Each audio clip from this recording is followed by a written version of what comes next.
Well, good morning and welcome to your Friday 5 for 5 here today. I'm excited to be sharing with you today, and today I want to do something a little bit different.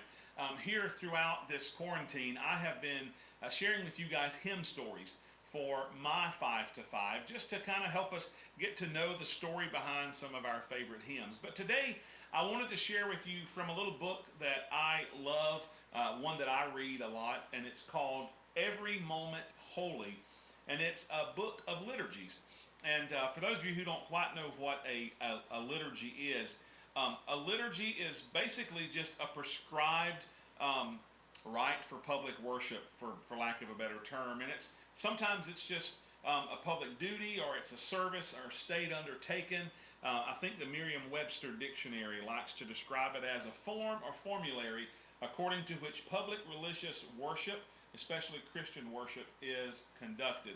And this is a little book of liturgies or prayers or readings that you can do for just normal things in your life. We've been looking at it through the office. I shared it with Gina this week, and there's things like liturgies of labor and vocation, for those who employ others, for laundering your clothes, liturgies for that, liturgies for keeping bees, for those of you in our church who are beekeepers. There's some stuff in there for you.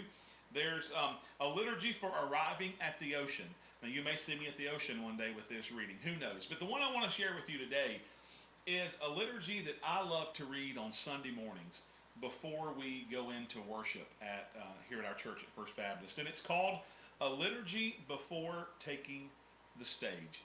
So this morning I just want to share this with you as my devotion today.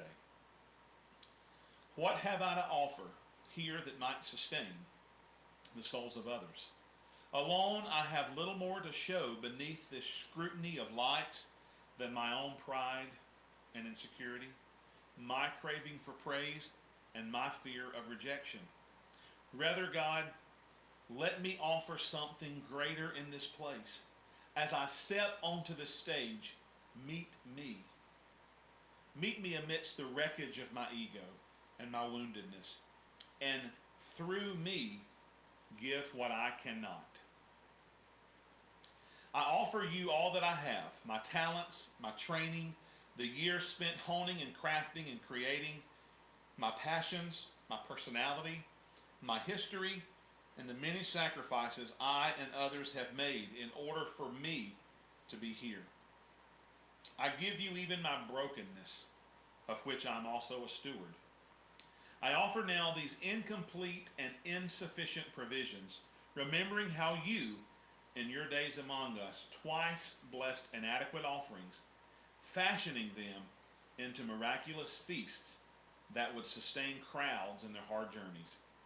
I pray that you would likewise receive and bless and multiply my own meager gifts, Jesus, for the benefit of all who have gathered here.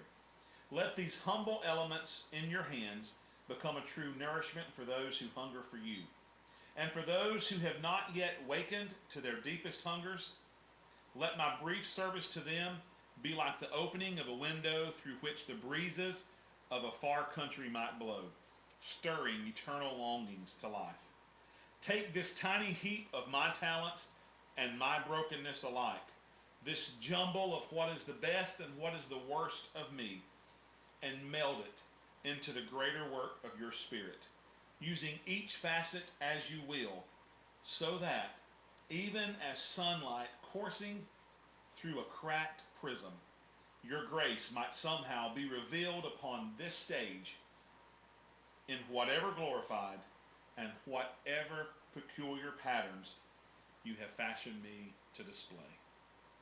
Amen. I hope that you can pray that over your life, whether it's going to work, whether it's going about your life at home with your family, whatever it is. I pray that that'll be your prayer, that you offer all that you have for God to use it in ways that you could never imagine.